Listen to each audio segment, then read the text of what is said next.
Hello everyone, Jolene here from Bookworm Adventure Girl. Welcome back, and if you are new, please hit subscribe and stick around. Today I have another wrap-up video for you. I stayed pretty consistent. In January I read 11 books, and in February I read 11 books. So I can only talk about 10 of them, since one is for the BookTube Prize. And since I'm not able to tell you about the BookTube Prize books, and we're not allowed to share what we thought about them, I will do another video specifically for those books when we move on to the next round, which is at the end of March, beginning of April. So I'm going to share these books in the order that I finished them. And like last time, I'm going to read the first line. I'll tell you a little bit about the book and then who I would recommend it to. So here we go. The first book begins like this. Once the queen's head is severed, he walks away. And this is from The Mirror and the Light by Hilary Mantel. This is the third book in the Thomas Cromwell series, and yes, I am still talking about this. I can't believe that I'm still talking about this. This book, as you can tell from the first line, begins right after Anne Boleyn loses her head. And it continues to Thomas Cromwell's demise. This is my least favorite book of the trilogy. I found this one to be a real slog. I would probably not have read it if it wasn't for the fact that it was a group we read with the Up to No Good book club, which includes AJ from AJ Dunn Reads and Writes, Shelley from Shelley's Virgin's Library, and Sandy from Miss Reads a Lot, along with two readers, friends, and subscribers, Deb and Sonia. So thanks to all of them, because I definitely would not have continued it.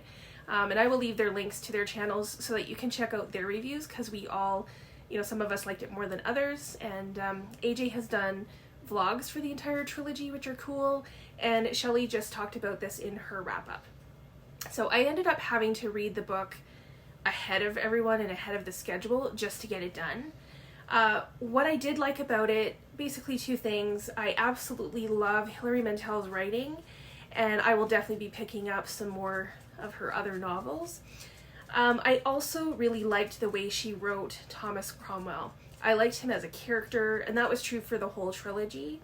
And overall, I did like the trilogy. I'm glad that I read it, and I am super grateful to have read it with the group. It was just this book in particular that I struggled the most with. This book would be for anyone who, obviously likes historical fiction, and anyone who enjoys reading about the Tudor period in particular. So I would say, read the other two books first. It wouldn't work, I don't think, to read this on its own. It's not really a standalone kind of a book. Okay. This next one is a poetry collection, and it begins, "You have the perfect Canadian pores, like the rain of joyful tiny yellow hairs on a bee's body," she says. And this is from I Wish I Could Be Peter Falk by Paul Zits, who is from Calgary. And I received this collection from ZG Stories and the University of Calgary Press. And this collection has a fantastic dedication. It says, "It's for me and Ryan Gosling." And it turns out that Ryan Gosling is the link between the poems and the title of the collection. They are all inspired or, stem from Ryan Gosling quotes. So I thought that was kind of an interesting way to bring a collection of poetry together. And this has some interesting themes and perspectives on relationships and masculinity. I quite enjoyed it, and this would be for anyone who, enjoys poetry with a Canadian bent, for sure, who wants to read something a little bit different, and maybe even for all of those Ryan Gosling fans out there, you might want to pick this up. The third book is a debut, and it begins, "The flea market at Clingden Court was at the far northern edge of the city, a few blocks past the final stop on the number 4 metro, where the Parisian architecture grew more simple, more mundane, a reminder that not all of the city was steeped in centuries of history and romance." This is from One to Watch by Kate Stayman-London, And this is another book that begins with great dedication. The dedication reads, "For Dee Dee, who thinks it wouldn't kill the women on The Bachelor to wear pants to a cocktail party once in a while. Thanks for choosing Dad and me to be your family." So this book kind of riffs on the Bachelor or Bachelorette shows, and although I don't watch those shows, I can appreciate what this book is trying to do. The protagonist is Bea Shoemaker, and she's a successful plus-size fashion and style blogger who is in love with a man named Ray and the reality show Main Squeeze, which is very much like The Bachelor. So Bea is given the opportunity to be the Bachelorette on the Main Squeeze and go through the whole process of dating 25 men to hopefully find her true love. Once Bea is on the show, the book is told in episodes, and I liked that the book gives the perspective of kind of a behind-the-scenes idea with the producers and the public with their online and social media presence, and then also what Bea and her friends and her family and the men are going through. So thankfully, you don't need to know all 25 of the men. That would be way too many characters. And the characters are actually fairly easy to keep track of. Bea goes on the show to be a role model for women and to raise awareness of body positivity of any size. So this doesn't mean that Bea has it all figured out. She still has her own insecurities too. And she has her own judgments of the men as well, which I thought was actually a really important part of the story.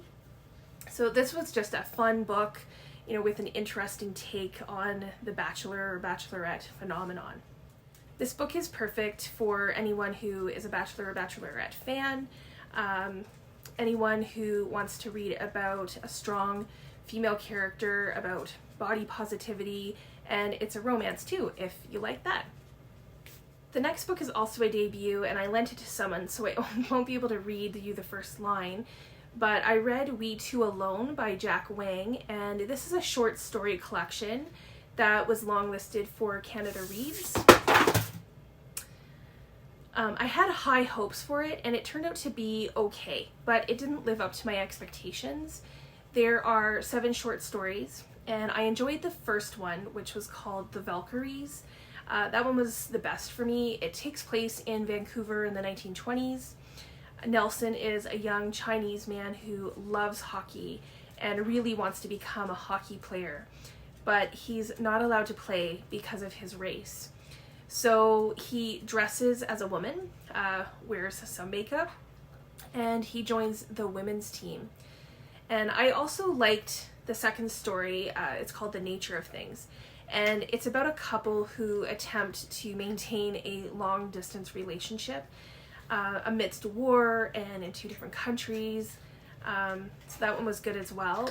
The rest of the stories were just okay for me. The Night of Broken Glass was an odd story about a woman who was not a very likable character, and it didn't really resonate with me at all. The same is true for Everything in Between.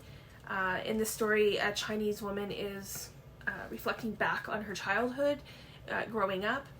And then the next story was Belsize Park, and it had an intensity to it with regard to interracial relationships and stigma. All Hallows is another story that really fell flat for me. I think the theme was supposed to show the trauma passed down from parent to child, but it's not one that really stuck with me.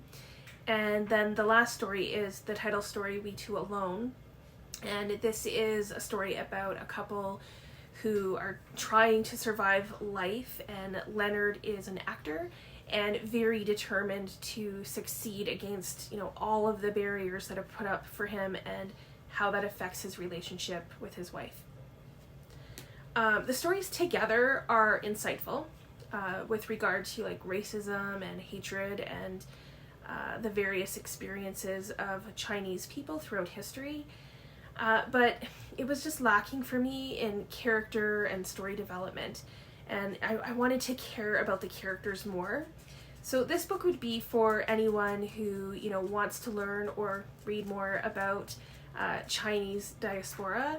And the good thing about it is that, you know, you can read one story at a time, kind of at your own pace, and you don't have to read the whole thing in order to understand the whole thing. Next, the fifth book begins like this.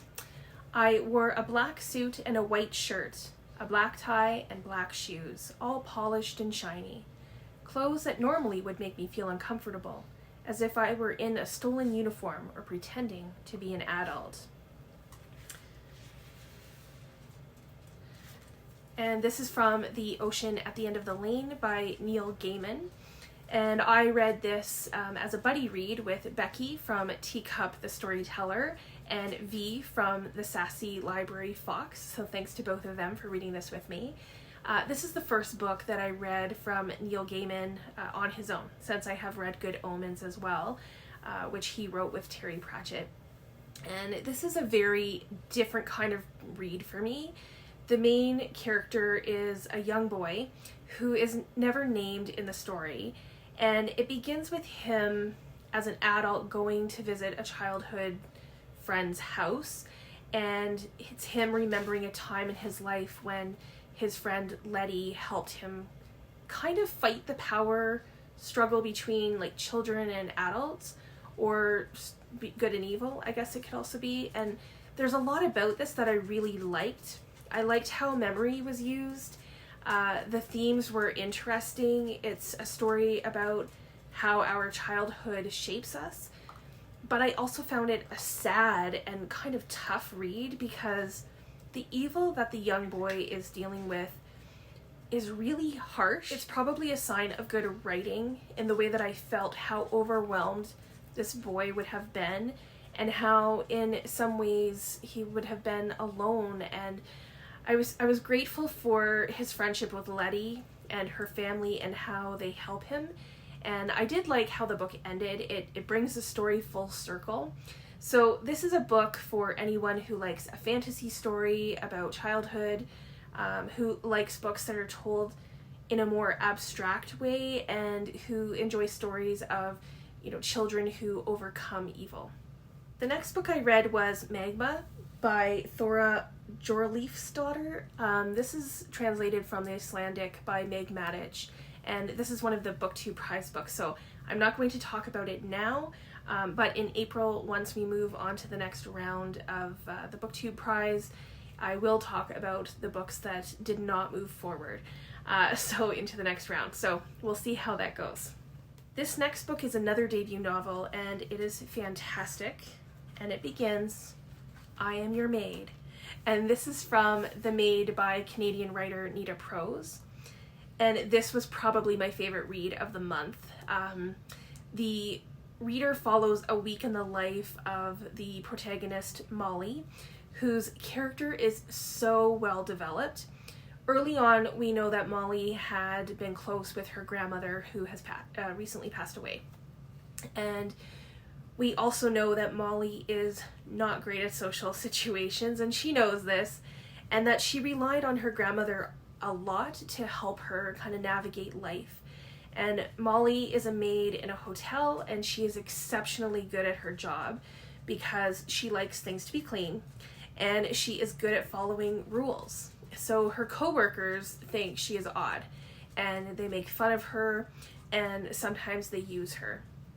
And one day Molly enters one of the hotel suites and finds a very prestigious guest dead in the bed. And this begins a whole whirlwind for Molly, who is only trying to do what is right, but instead quickly becomes the prime suspect. So as we learn more about Molly, we learn about her relationship with her grandmother, and how she is still kind of leaning on her grandmother's advice and wisdom to continue to navigate the world around her. And we also learn of Molly's relationship with Giselle, who is the wife of the murdered guest. And Molly's love of Columbo and keeping everything clean are both helpful, but they might also be incriminating. And Molly quickly finds out who her real friends are. And I would say that this is ultimately a story of friendship, of loyalty, and it's a good murder mystery that, you know, needs to be solved. So as details are slowly revealed, you might think you have it all figured out, but Molly has a few tricks up her sleeve right up until the end, and I really liked it. So this is a great story for anyone who likes quirky characters, a murder mystery, and stories about friendship and loyalty. Okay, this next book has been on my TBR for a very long time, so I was glad to finally get to it. And the first line is, "Let me begin again." And this is from On Earth We're Briefly Gorgeous by Ocean Vuong. And the writing in this book is so beautiful and poetic. Many times in one sentence, a thought or feeling is captured so perfectly. And this is a son writing a letter to his mother, who is very brusque and abusive. And the letter explores their relationship as well as the son's relationship with his grandmother and his lover, Trevor. And sometimes I would forget that this was a letter to his mother because of what he is sharing and how it is written. So using the form of like an epistolary novel didn't really work for me all the time here. I did like how memory was used in this, and the story itself has a lot of depth when it comes to loss and grief, abuse and relationships. And this novel would be for anyone who enjoys poetic prose for sure, and beautiful language. The next book is a nonfiction book, and it begins like this. I landed at Amsterdam's Schiphol airport on Friday, May 3rd, 2019, and took a taxi to an address on Spiestraat, in the very center of Amsterdam. And this is from The Betrayal of Anne Frank, a cold case investigation, and it's by Canadian author Rosemary Sullivan. I mentioned this book in my last haul video, and I've always been interested in this story, in Anne Frank's story, and all of the people that were in the annex. And I did have the opportunity to visit the annex in Amsterdam in 2002, and it was exactly how I had imagined it. There has always been a question about who betrayed the people in the annex, and some of the common theories were that it was someone who worked in the offices below the annex and that they had heard them, or another popular theory is that it was a burglar, since the offices had been broken into, I think, a couple of times while they were in there. So I have always been satisfied by those answers and have felt that there probably would never really be a way for us to know for sure. So this book follows the investigation that started in 2019, and the case was more than 75 years old by that time. The investigation team has to deal with the fact that most witnesses at this point are dead, and that so many people want a piece of this story. And yet they go through all of the theories and the old evidence and some new evidence thanks to some new technology. So without giving anything away, what I found most interesting is that it turns out that Otto Frank, who is Anne's father, and Miep Gies, who helped them, knew who it was and had kept it secret. So that is why it actually says here that it's less a mystery unsolved than a secret well kept. And they state in the book that Otto Frank never wanted it to become public about who it was in order to protect the person's children. So it also seems that both of them gave, kind of these small clues that have now been uncovered. So this book is for anyone interested or curious about Anne Frank's story, and anyone who has always wondered or wants to find out how the people in the annex were given up, I guess. The next book is another true crime, and it's a book that's been on my shelves for a very long time. And it came up when I did one of my reading all the bookshelves videos, and it's kind of like those mini tours that I do. So the first line is, "He was tall, about 50, with darkly handsome, almost sinister features, neatly trimmed mustache, hair turning silver at the temples, and eyes so black they were like the tinted windows of a sleek limousine. He could see out, but you couldn't see in. And I really like this description, and this is from Midnight in the Garden of Good and Evil by John Berendt. And that opening line is very indicative of the writing and how the characters and places are written and described in this book. So the story takes place in Savannah, Georgia. And the best part of the book for me was how Savannah became a character itself. So for me, in many ways, the story is actually more about Savannah and the South than it is about a murder. So the story has an interesting cast of characters, and the main character, Jim Williams, is tried for the murder of Danny Hansford.